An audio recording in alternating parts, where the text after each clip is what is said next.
So my name's Sam, and this is my expedition presentation. Got 3 international students here to watch it. So my first expedition plan was based around the idea of going all the way from Holyhead, right up in sort of northwest of Wales, right down to the bottom in Cardiff. That was a bit ambitious, but we tried it. Then I had to make a second expedition plan because I had a certain amount of people that could come on the expedition, and then rather than get rid of those people, I had to accommodate.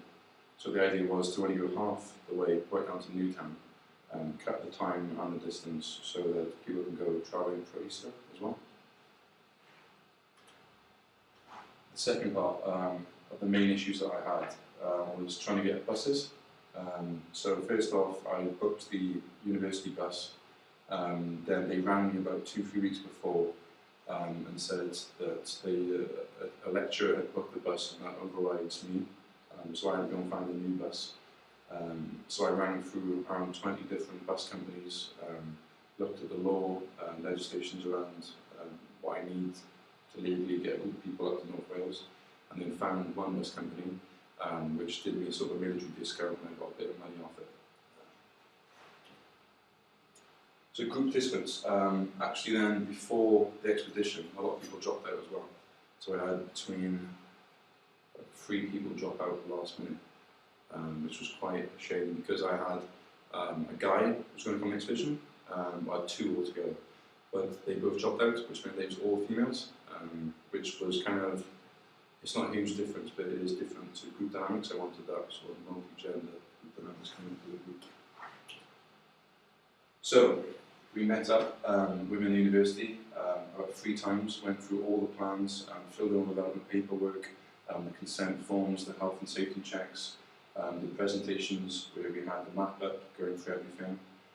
If I was going to change anything, what I would have done is I would have, on my consent form, signed it saying that they know the dates, because that's what I'm going to do. So next time I'll go through that, because a lot of these people dropped out due to the dates themselves.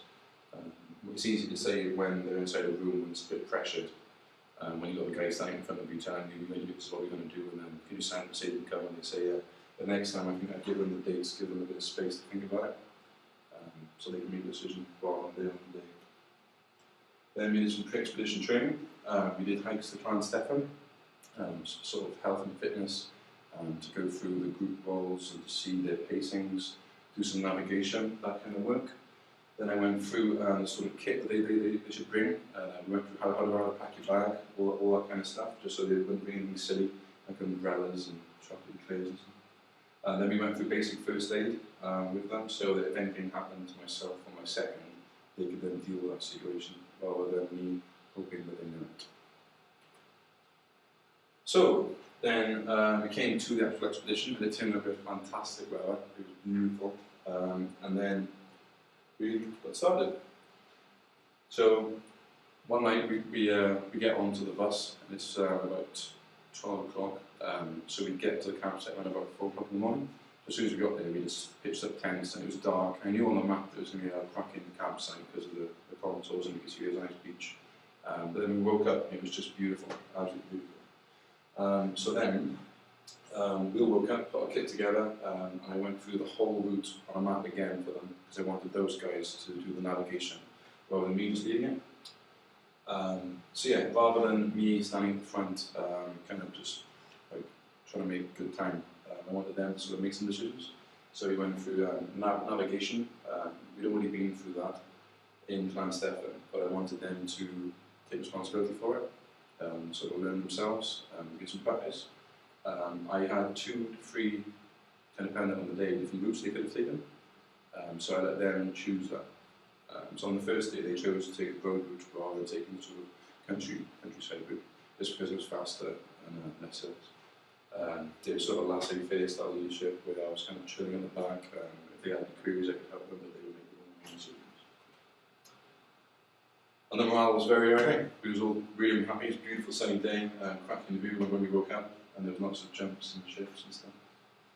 It was good. Yeah, so this is like the sort of views that we took in. This bridge here is the second bridge. There's two bridges. We had planned to go on one bridge, the nearest one to us. However, as we were starting to walk on it, a policeman came up to us in his car and told us that you can't walk on the road if there's no pavement on it. So the nearest bridge was 4 kilometres diversion. So we had to backtrack and do the full diversion, which wasn't too bad because the weather was wonderful. It was the first day. We had a full day, so everyone was kind of happy about it. And this was it, 4 kilometres diversion, but we made it. And the girls now navigated the whole way, even the diversion, which was handy. Then after about maybe 4 or 5 hours of hiking, all uphill, so obviously we went from sea level, so going up into the night dark. And then a lot of road walking and road hiking isn't very nice. It's kind of a little bit more risky if you're trying to get a group of people and there's cars whizzing past all the time. It's the easier route, but I think the group soon realised that morale dips when you're just hiking on roads all day, doing the same stuff. But then, as we got into the actual sort of Snowdon mountain area, morale started to lift because you could see the mountains and you were walking on grass, which is easy for your feet, all these kind of stuff. And here's some photographs of the actual ascent of Snowdon. So what you can see here is the base of the footpath. This is where we camped in the morning then. We punched up, did this ridge line, and moved on to Snowdon. I'll show you.